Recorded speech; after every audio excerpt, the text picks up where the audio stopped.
So when I saw the concert version with Jeremy Jordan, I bought a t-shirt. And then when I went to go see it in the West End, they had better t-shirts. So I bought this t-shirt. And I was so afraid that the t-shirts were going to be even better again for the UK tour. So I simply refused to look at the merch booth the entire time. Oh my god, hey! Welcome back to my theatre-themed YouTube channel. My name is Mickey Joe, and I am obsessed with all things theatre. I am a professional theatre critic and a content creator based here in the UK, making videos for YouTube as well as all of the other social media platforms that you would expect. Go follow me on those if you haven't already. Basically what I do is I create video reviews of the shows that I go to see at the theatre, and today we're going to be talking about the brand new UK tour of Bonnie and Clyde. The tour has just started. It's visiting a bunch of different theatres all around the UK. I was recently invited to go and see its national press night at the Wolverhampton Grand, which is a lovely venue, by the way. If it's anywhere near to you, go and see a show at the Wolverhampton Grand. The theatre and the people who work there are both just wonderful. And this show has had a pretty interesting trajectory since it was first seen on Broadway more than a decade ago. We're going to talk about how it found its way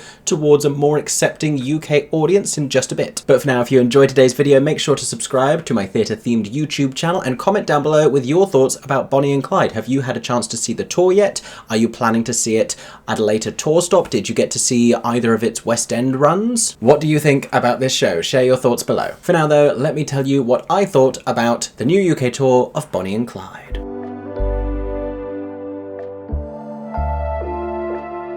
Okie dokie, so let's talk about the musical version of Bonnie and Clyde. This has been written by Frank Wildhorn, a composer who you may know from Jekyll and Hyde, also Wonderland, with lyrics by the prolific lyricist Don Black, and a book by Ivan Menchel. It of course tells the true crime story of Bonnie and Clyde, this famous couple of young outlaws, well known now because they have been immortalised in media, but also very well known at the time. This was before the social media age, but they were also sort of celebrities in their own right for their infamy. Allegedly, 40,000 people attended Bonnie Parker's funeral. And so say what you will about this story and these characters, while they are criminals and while they were murderers, there has always been this sort of odd appreciation and respect for them that has gone along with that. A lot of which was to do with the circumstances that they were living in. More about that in a little bit. But the musical adaptation was first seen on Broadway at the Gerald Schoenfeld Theatre in late 2011, where after negative reviews, it closed having only played 36 regular performances. Obviously disappointed, director Jeff Calhoun shared that he had never had a production close before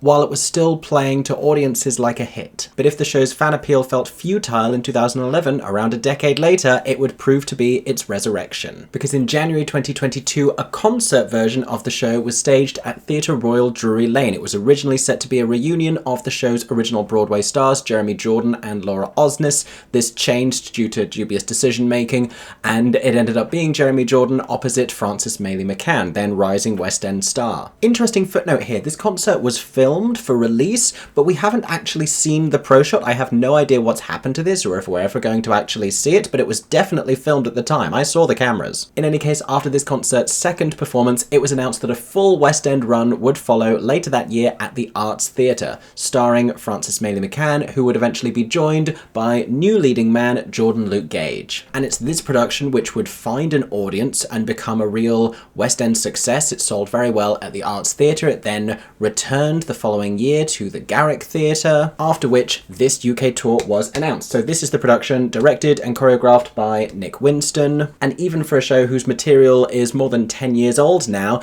it has still been tinkered with a little bit. There were various changes made to the show in between the Arts Theatre and Garrick Theatre runs in the West End. And for whatever reason, partly due to its original West End casting, but I think also partly due to its themes, as well as the strength of this Frank Wildhorn score, this really speaks to an audience and has particularly found a young audience, which is interesting. Comment down below if you are a young fan of Bonnie and Clyde. But that's a little bit about the history of this show. Let me tell you what I think of it.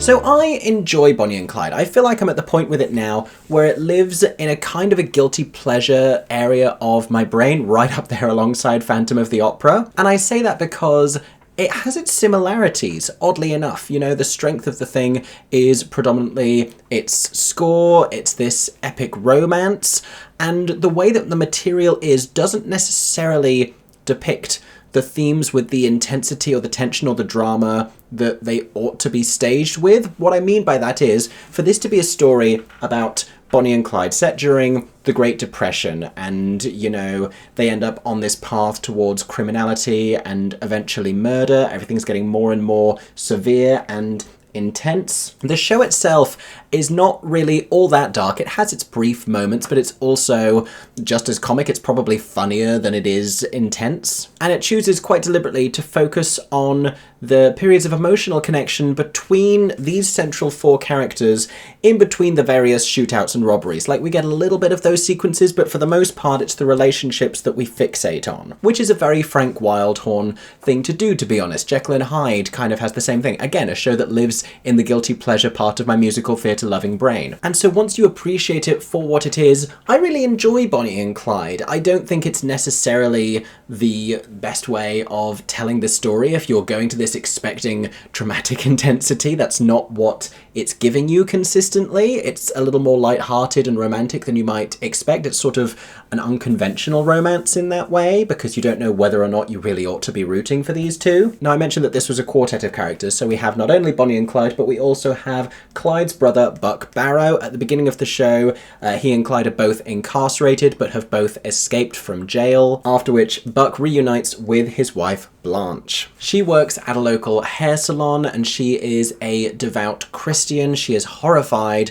that he has not finished his jail sentence, and she admonishes him for escaping and coerces him in going back to jail. And the way that the four of them serve the narrative is we have Clyde as this sort of an anti-hero character. At the beginning of the show, we establish the austerity and the hardships and the unfairness that he is born into and that his family are struggling through. Like I said, they are living through the Great Depression. He is very much a product of his circumstances.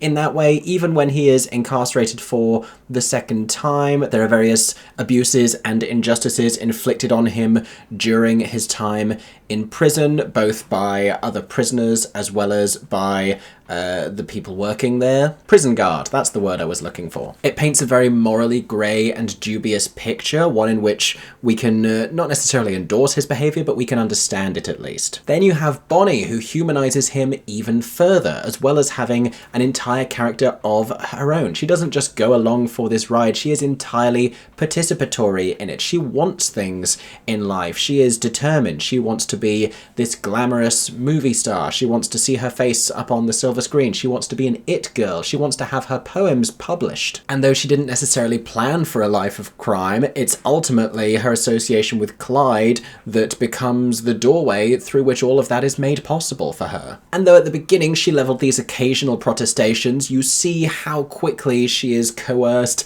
into joining his life of crime because she is seduced by the fame and by those opportunities. Then we have Buck and Blanche. Now, Buck, I think, represents kind of the everyman here because he has every possibility to try and lead a better life. He finishes his jail sentence and then doesn't get incarcerated again, though we see through him the continued injustice of the police who continue to try and intimidate him as a way of getting to his brother. But he is a man torn, striving for the American dream. He wants to be able to live a better life and to provide things for his wife, who he loves very much, but that isn't enough to keep him from going back to this life of crime with his brother Clyde. And on a certain level, he is also seduced by the thrill of it all. Then finally, we have Blanche, and from the perspective of the material, she is basically our comic relief here because she provides so many hilarious, sassy asides. That initial scene with her and Buck where she is hiding him from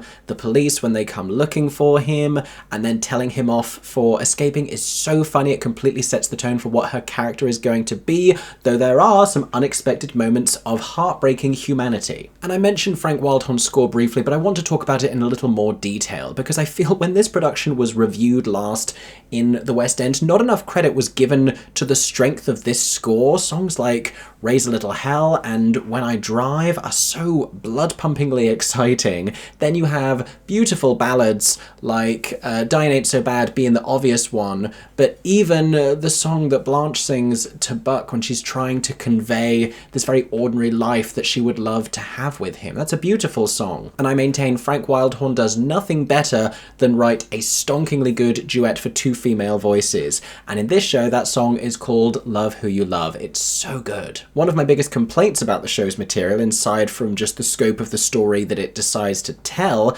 is the use of Ted as a character and as this framing device. Now, Ted is this member of the local police department who has evidently been carrying a torch for Bonnie basically his entire life since they were childhood friends, and he is still trying to convince her to go and spend an evening at a party with him when she meets Clyde. He becomes more and more agitated by this, and throughout the show he is desperately trying to save her from this relationship with Clyde. He is determined that he can protect her in all of this. Now, the show opens and closes with this focus on his sadness about the deaths of Bonnie and Clyde. Again, that opens the show, that's not a spoiler. And throughout it, at some of the most tense moments, like the climax of the show, Raise a Little Hell reprise, we hear him singing about how he is going to save her. He has this oddly written confrontation with Buck, where he really oversteps his professional boundaries, and he is aggressive towards Buck and cruel about Clyde, all of which seems to be building him to actually do something. But the frustration of all of this is that Ted doesn't do anything. He sings a lovely duet with Clyde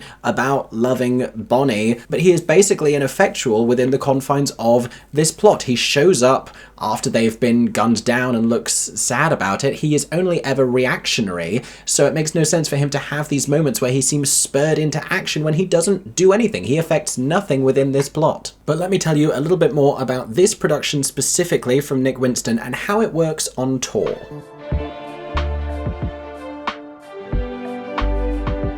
So I do enjoy this staging. I think it's very, very clever for being quite minimal, but using what it has to tremendous effect. It has some of my favourite projection work in theatre, some of the moments where you see the silhouette of Clyde and Buck in the background while they're being tried and incarcerated. So good.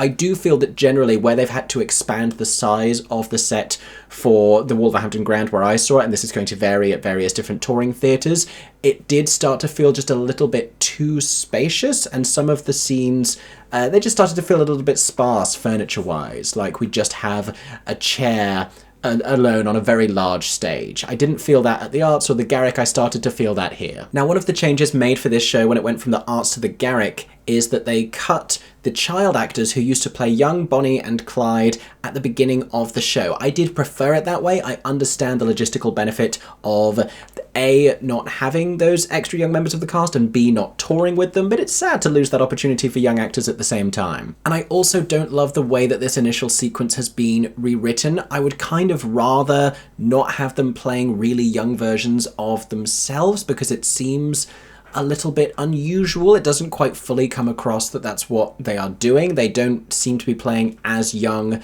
as the characters were originally depicted to be in that sequence, and we don't get that fun transformation moment where young Bonnie turns into old Bonnie, where young Clyde turns into old Clyde. The music really sets us up for that. It's written with that in mind, and it now doesn't happen. Don't get me wrong, I think the establishing moments at the beginning of the show are important. I just wonder if there's now a better way to do it rather than having them play younger versions of themselves. The other impact of this is that young Clyde used to come back sort of as a memory during the shootout scene towards the end of the show, and he would talk about shooting while Clyde is sort of frozen in this contemplative moment. And this comes at a weird time now, because Clyde does the monologue for himself, adult Clyde, but he's shot so many people by this point, so for him to be reflecting on this moment and talking about it, it sort of seems a little bit odd.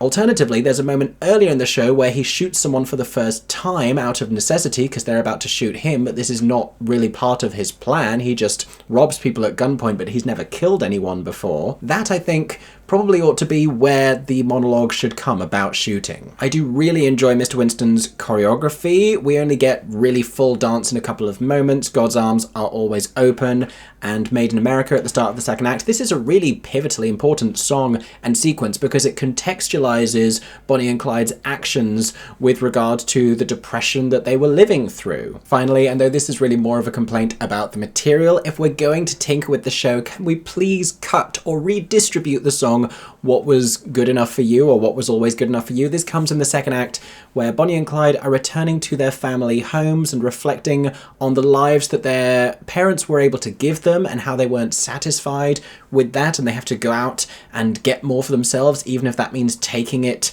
with a shotgun in hand. And it's just a slightly dreary melody. It is not one of my favourite wild horns. It's like, what was always good enough for you, ma? And the only thing that this song actually serves to do is to give us this nice visual tableau at the end where the two of them are both raising guns and they have fully become the Bonnie and Clyde that we know, that we are expecting them to be. This is a moment of arrival and recognition. But I do think the material that their parents have is really interesting, and I would love to hear their parents singing. I would love for that to be an actual conversation rather than them singing to their parents after their parents leave the stage and it's just reflective. We get a lot of that in this show. The same thing happens during Diane Ain't So Bad, and I said this in my last review, I'm sure, but Bonnie begins by singing it to Blanche, and that I think is always going to be more powerful than singing it on an empty stage, but Blanche leaves really quickly during the beginning of this song. I will say, I'm also remembering a criticism I made last time in that the staging was weird and they kept running around this sofa multiple times and Blanche kept doing laps in order to say sassy things to Bonnie.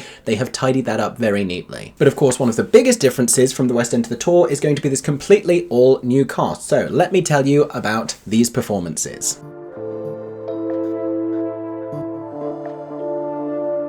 Let's begin, why don't we, with Alex James-Hatton and Katie Tonkinson as Clyde and Bonnie. I did them the wrong way round. As we know from the show, Bonnie and Clyde has a melody to it. Now, I really enjoy Alex as Clyde. There is a juvenile quality to his performance here, having seen Jeremy do it, and then Jordan do it, and then Alex do it. He is the youngest, I believe. He's previously been in Heathers in the West End. He was recently in Newsies, and he brings this sort of a selfishness to Clyde. There's a really pivotal scene when he's having to tell his mother, and we don't actually see him telling her, frustratingly, but we see her reacting to the news that he has shot a police officer. It's been reported that that's what happened, and his line back to her is, "It was him or me, Ma."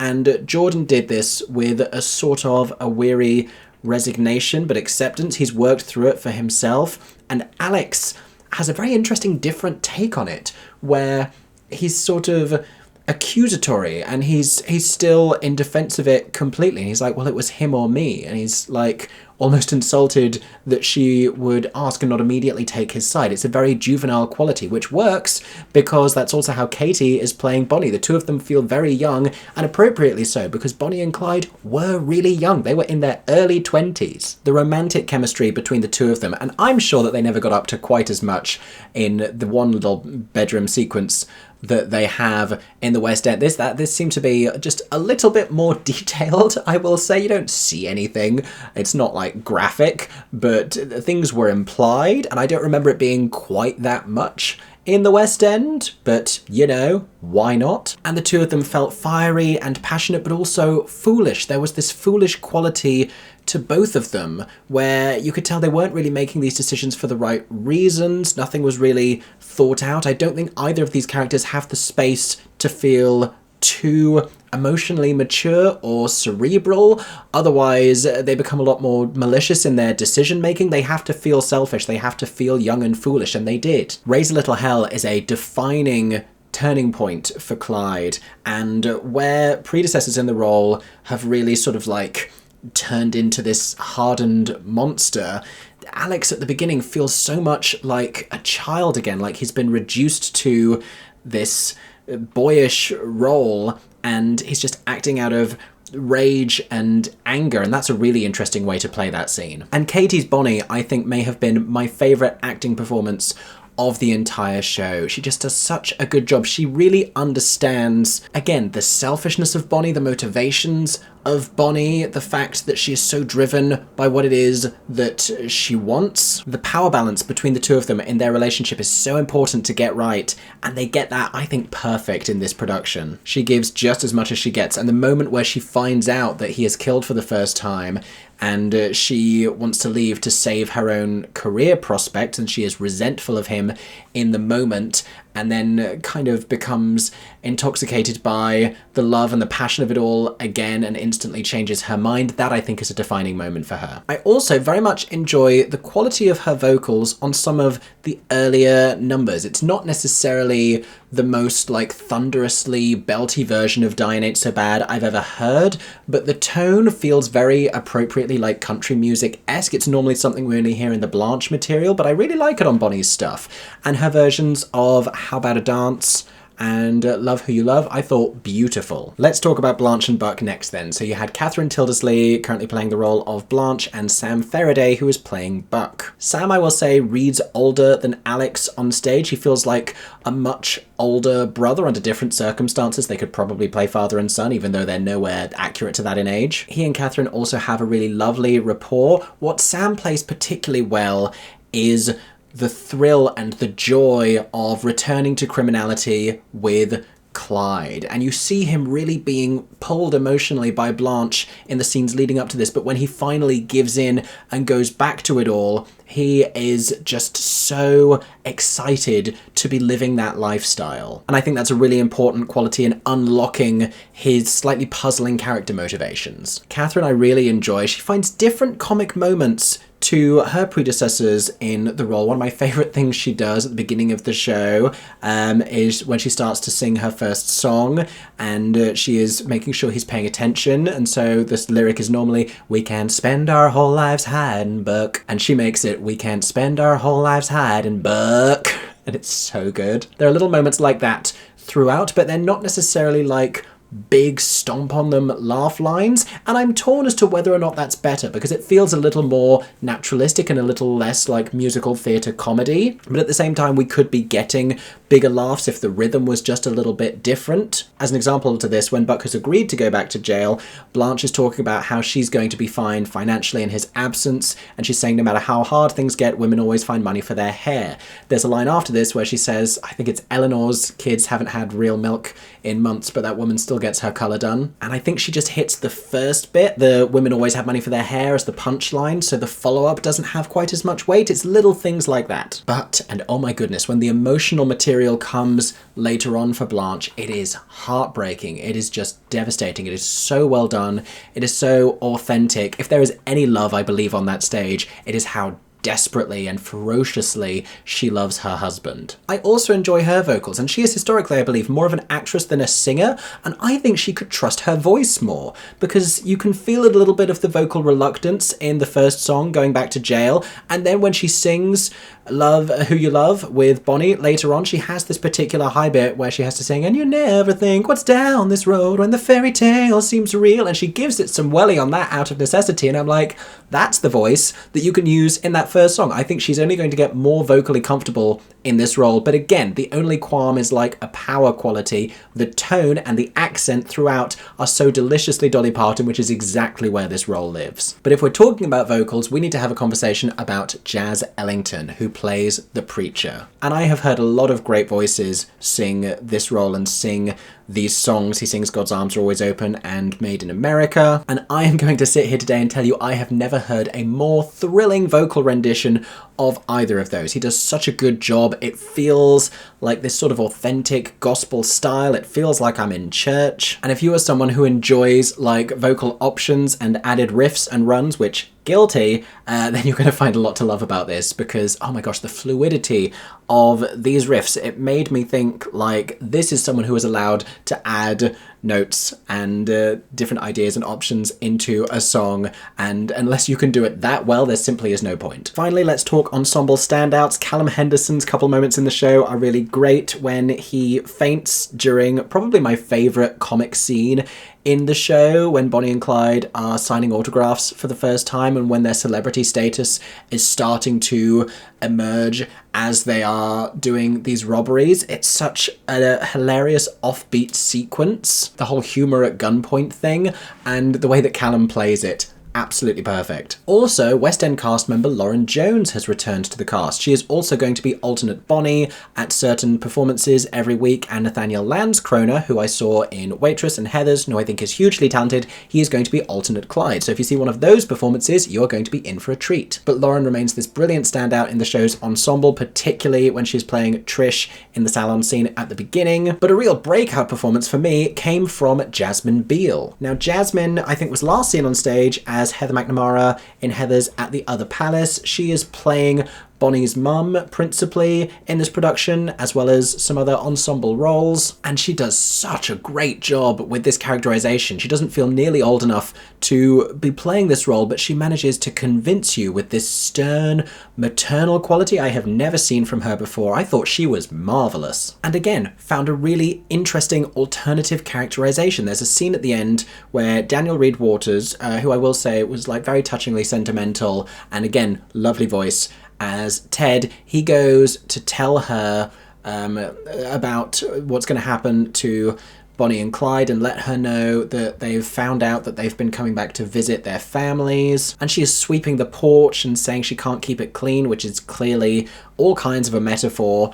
And she's talking about how she needs to get everything ready because Bonnie is coming home. And the way I've seen this played before is with this knowing resignation, but she just doesn't want to say the words. And she's like, she's coming home, Ted. And that's her way of telling him she knows that Bonnie is going to get arrested and or killed. And Jasmine is still playing that same fear and that same knowledge, but through this really eerie delusional filter where she's not quite ready to accept it, and so she's saying, she's coming home, my daughter's coming home, and it's that version of it which is devastating. But that's something that I appreciate about this show, that you can find those different interpretations of those moments, of those lines of dialogue, and it's what makes it a deceptively easy show for me to go back and see again and again and again. Maybe I'll see it on another tour stop, who knows? But for now, those have been my thoughts about the UK tour of Bonnie and Clyde. Like I mentioned, if you have seen this tour already, comment down below with all of your thoughts. Equally, if you saw it in the West End. Thank you so much for watching today's video. I hope that you enjoyed. If you did, make sure to subscribe to my theatre-themed YouTube channel for many more reviews coming very soon about all of your favourite shows. I hope that everyone is staying safe and that you have a stagey day. For 10 more seconds, I'm Mickey Joe Theatre. Oh my god, hey, thanks for watching, have a stagey day. Subscribe!